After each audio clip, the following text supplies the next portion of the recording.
the Industry 101 Summer School Series. Here are some highlights in this episode.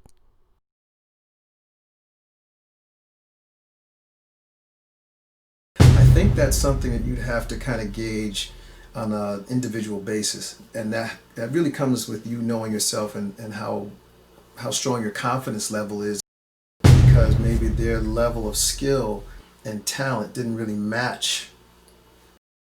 This is my debut project, and it needs to come across like that. Out of 10 songs, it may have like 8 features. There are plenty of artists that may have made a mistake. Welcome to the Industry 101. Class is beginning right now.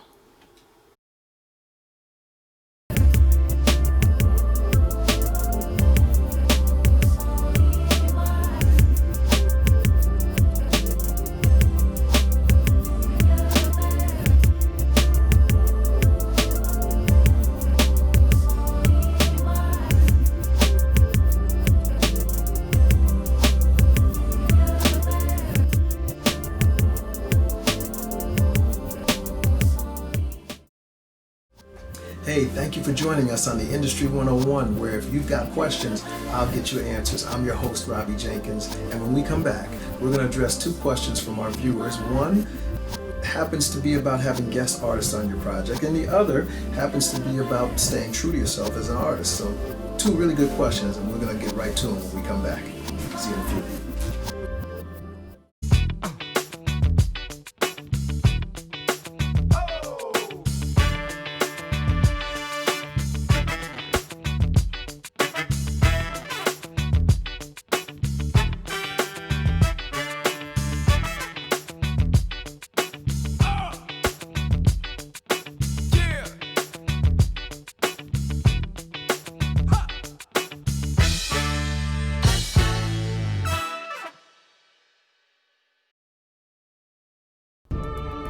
I create music because I believe what I believed at age 10. Music has power. It can evoke feelings on a global scale, whether it's making people dance, inspire healing, fall in love, or buy a bottle of water. Music can do it. Each melody, chord progression, rhythm, or tempo can deeply affect the core of anyone, anytime, anywhere. That's why I create music, because I believe in what it can do. I believe music has power.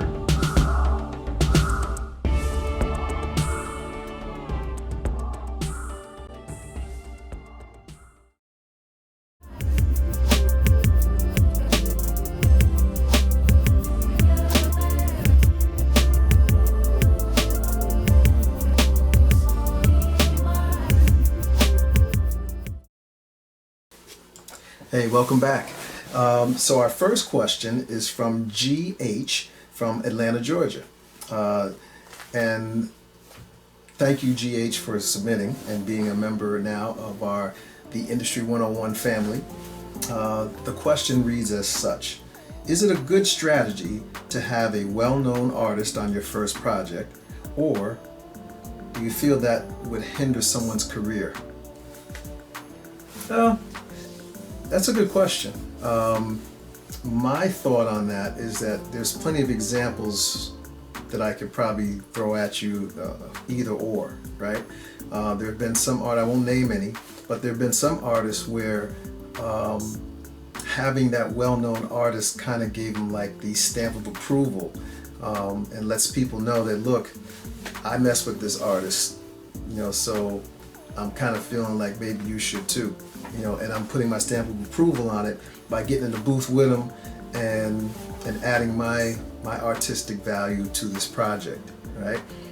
There have been some artists where that didn't work as well, where maybe having that major artist on that project overshadowed the new artist that's coming out, because maybe their level of skill and talent didn't really match as well. So a feature like that may have done some disservice.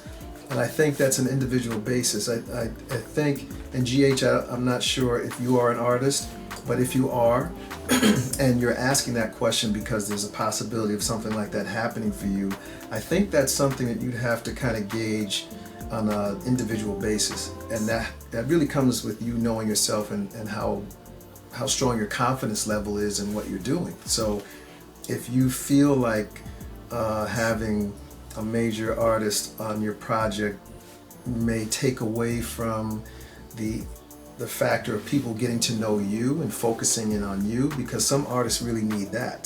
There's some artists where they really need 100% of the focus, and having somebody else on there, even if they're not a well-known artist, sometimes just having, I've heard projects where, the new album, the debut CD, has like, out of 10 songs, it may have like 8 features.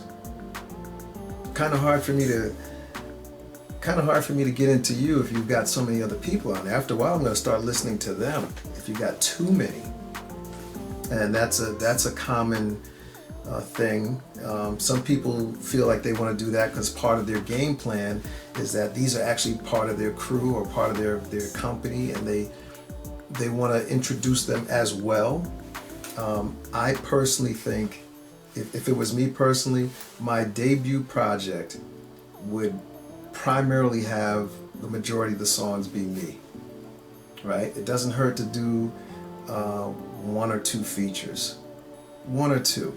If you want people to really focus in and be interested in who you are and what you have to say, who you are as an artist, and really get into you, then the majority of your stuff should be about you. This is your debut. Plenty of times I've seen and heard feature artists that have come on board, and they just kind of just overshadow, just completely, just really just stomped on the main artist that is supposed to be the focal point and the center of attention.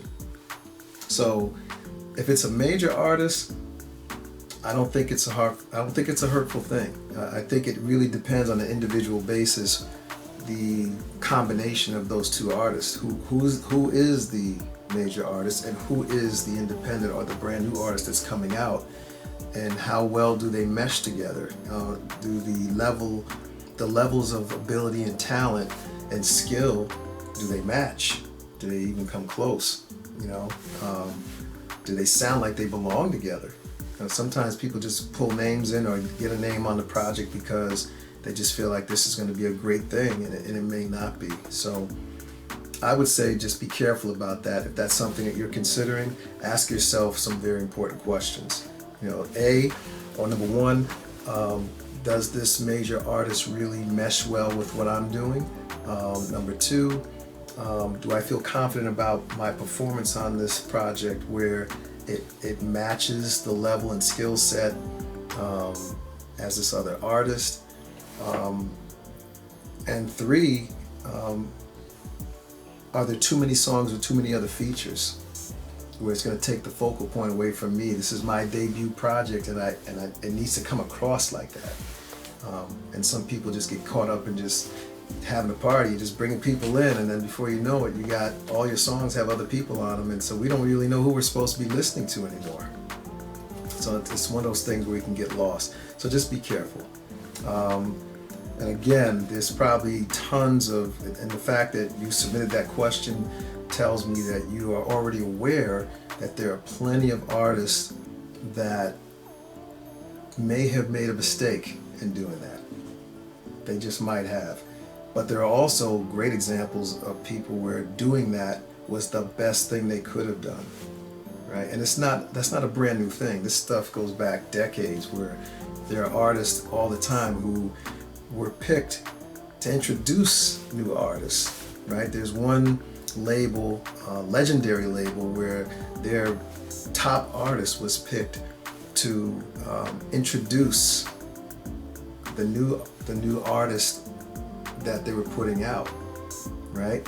And that artist that they picked wasn't even the artist that brought them to the label. It was another artist that actually did it, but they weren't at that level of stature where it would make a great enough impact.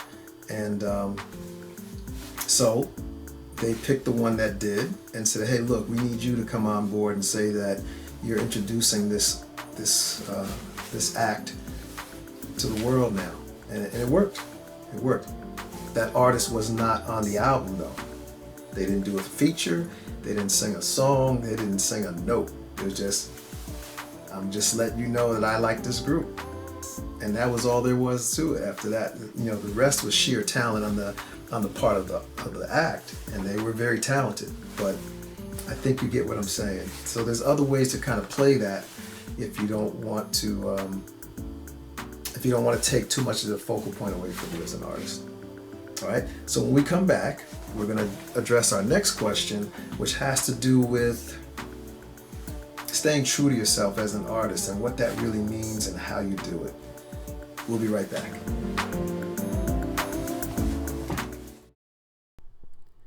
And now we bring you an FYI moment. This moment will present to you an example of some of the things that I mentioned in my responses to question 1. And it's sponsored by Cold Cast Couture, a fashion line that is cut from a different cloth, and Overture Entertainment Incorporated. Strong inceptions, lasting impressions. Did you know that Rihanna left Def Jam to sign with Roc Nation, Jay-Z's new imprint, about 6 years ago? Let's look at Jay-Z's genius. Her debut album, Music of the Sun, debuted at number 10 on the Billboard Top 200 and had 4 features. Her second album, A Girl Like Me, debuted at number 5 on the Billboard 200, and it had 4 features as well. Now, her third album, Good Girl Gone Bad, debuted at number 2 on the U.S. Billboard Top 200, and we're all familiar with the single Umbrella, which won her her first Grammy Award. The thing about it is that this album only had 2 features. Are you thinking what I'm thinking? Coming up next. But does it have anything to do with you as an artist? Does it represent you? That's what connects them to you. Not you trying to be somebody that you're not because you think it's going to make you some money. The way to stay true to yourself, and that is the key thing when you're making any decisions, is to again know who you are as an artist. What makes you original? And the actual answer to that is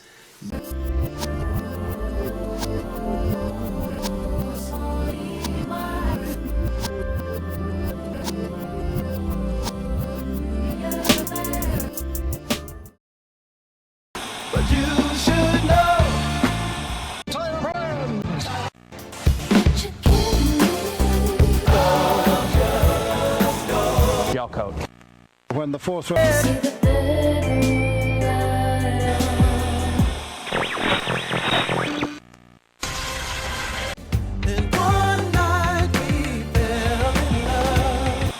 Talking about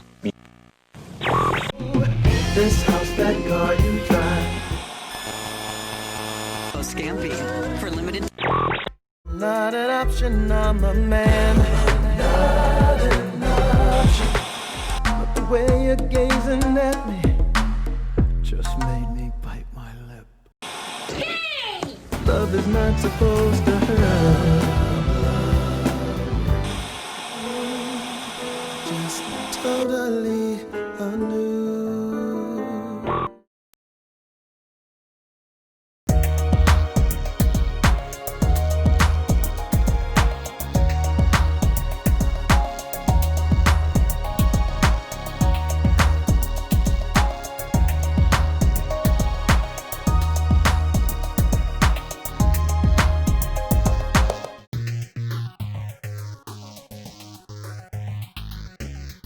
On OETV. Yeah.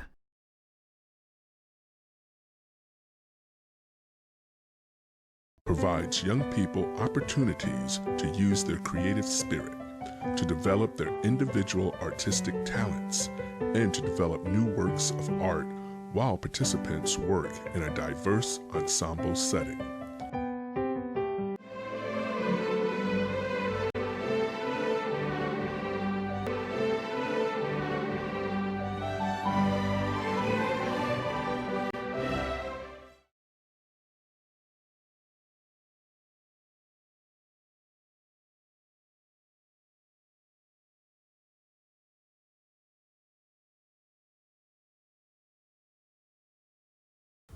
Hi, I'm Robbie Jenkins, and as all of you are doing your part to fight the coronavirus pandemic by staying home, we here at Overture Entertainment Television will do our best to provide programming that both educates and entertains you. So please, stay home, stay safe, and tune in. Tune in. Tune in. Tune in. Tune in. Tune in. Tune in. Make sure you tune in. Tune in. Tune in. Stay home. While you're at home, Perfect time for the whole family to tune in. No laugh this time. This is a serious matter.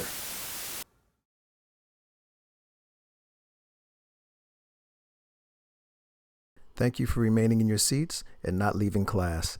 And now, question 2 in this episode of the Industry 101. Don't forget to stick around for your assignment at the end.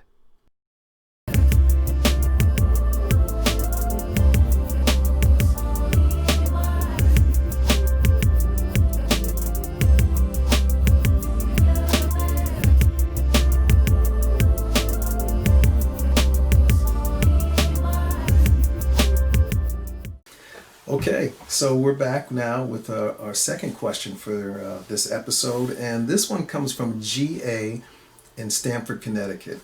And this is a great question. All of our questions are great, and these are questions that a lot of new artists are being faced with on a regular basis and probably just haven't had the opportunity or the exposure or the access to someone who can answer them, or at least point them in the right direction to get answers. So GA's question is, when trying to find your demographic, what are some rules that you have to stay true to yourself as an artist and not just conform to a genre and or style that's making money right now? That is a loaded question. That is a heavy question. I'm going to read it again.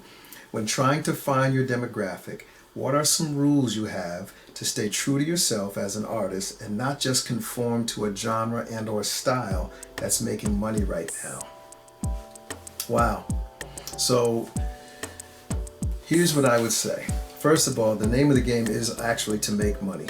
But I think if you spend your time and energy chasing money, money eludes you because you're not focusing on the quality of your craft. You're not focusing on what you're presenting.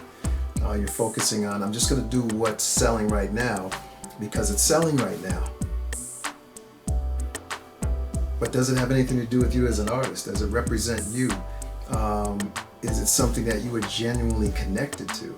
There's some artists who just, in order to stay relevant, they just jump around from genre to genre because this is the move right now, and they sound kind of awkward doing it. They don't sound like it's a natural fit for them. It sounds like they're trying too hard.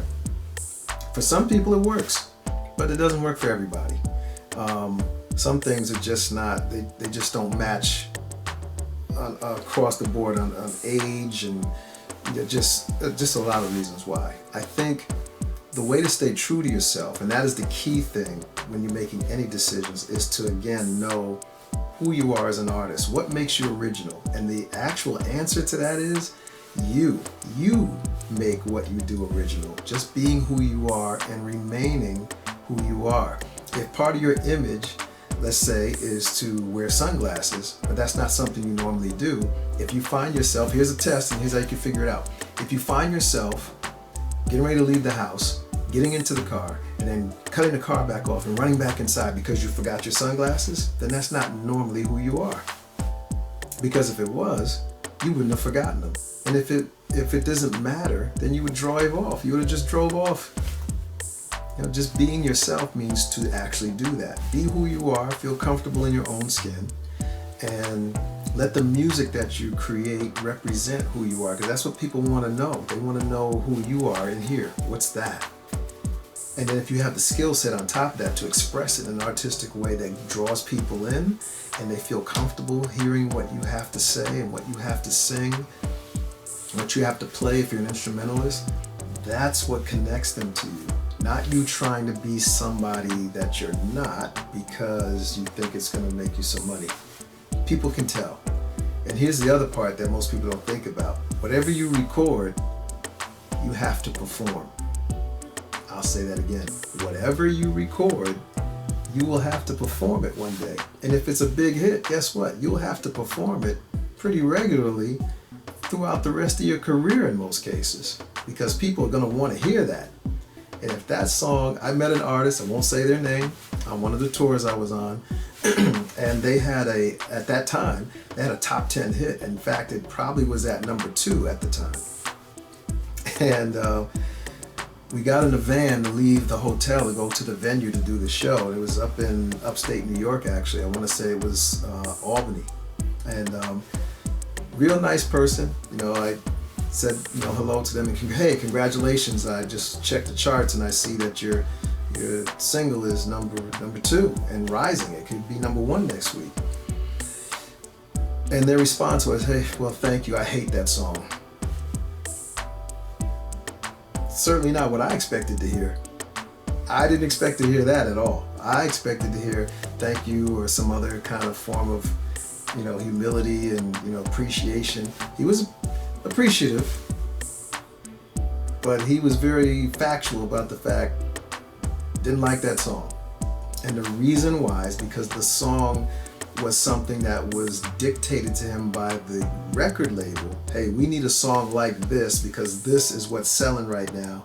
And there's another artist out that has a number 1 hit with a song that sounds like this.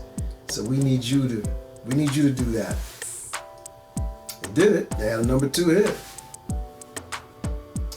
He did a very brief performance of that song in the show that night, which meant he didn't really enjoy it. And he did it at the very end, which is typically what you would do because you know people come to really hear that, as well as your other songs. But he purposely did it at the end and did the shortest version possible just to say, I gave you some, but I'm out. He did the performance and was off the stage. Those are the other things, you know, whatever you record, you're going to eventually have to perform it. So if it's not who you are and it doesn't represent you, then don't do that to yourself. Don't even bother. All right. That's number 1. Number 2 is just keeping in mind that your fans can tell too. They can tell if what you're doing doesn't represent you. That's far more reason to be very secure with who you are as an artist and do things that represent that, as opposed to you doing what's current, what's considered current. I'm just saying. That's just where I'm at. All right, well, thank you, GA, for your submission. I hope that answered your question, and I hope some of you out there who had similar question to that or have been thinking about that got something from that. If you have a question, the email's at the bottom of the screen. Send something in. But we'll be right back after this message. I wrote on quite a few of these and some of those to get to some of these stages so I can do this, and I collected quite a few of these in the process. Signed quite a few of these so that I can get in the booth to record quite a few of these. The music business could be so cold, so I think I can help. If you have a question, submit it with your initials and where you're from via email. You got questions? I'll get you answers. Now, we don't give legal advice. Do I look like a lawyer to you? But then what does a lawyer look like? Just drop us an email.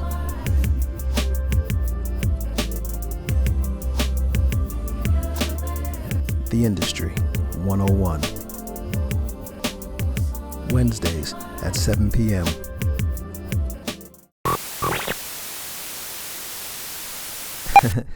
Yeah. Get ready to take notes, because here's this week's assignment. Question number 1. Is it a good strategy to have a well-known artist on your first project, or do you feel that would hinder someone's career? In my first response to this question, I suggested that you assess your skill and confidence level so that you're comfortable with your final performance on the recording. You don't want to be overshadowed on your own project. And then next, I suggested that you make sure that you're compatible with the artist you've invited to participate in your recording. You want to make sure that your voices complement each other, as well as your talents. Also, limit the number of features you have on this recording. An album with 10 songs should not have 8 features. Believe it or not, it confuses people as to who they should be listening to.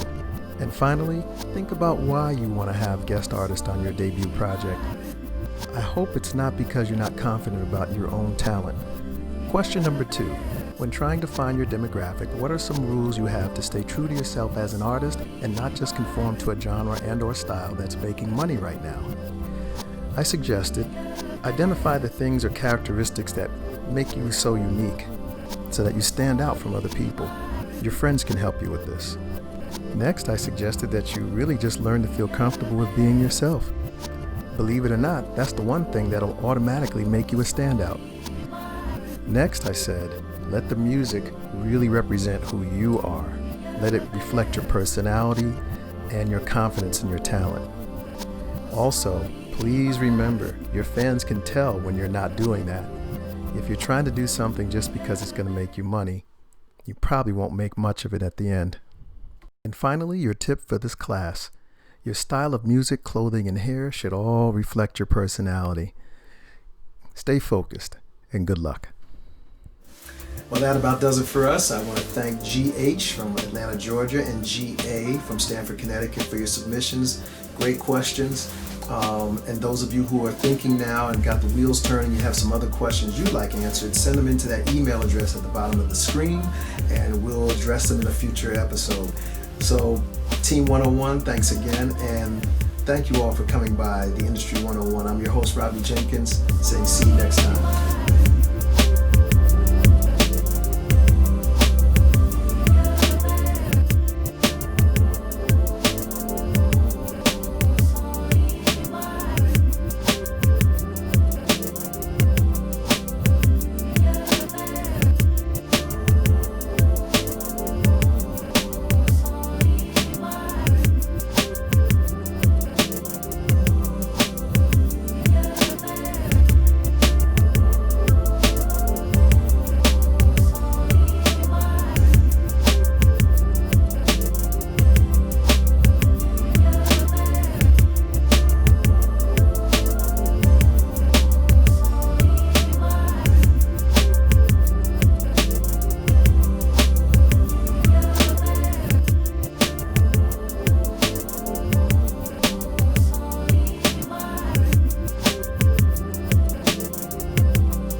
Yeah.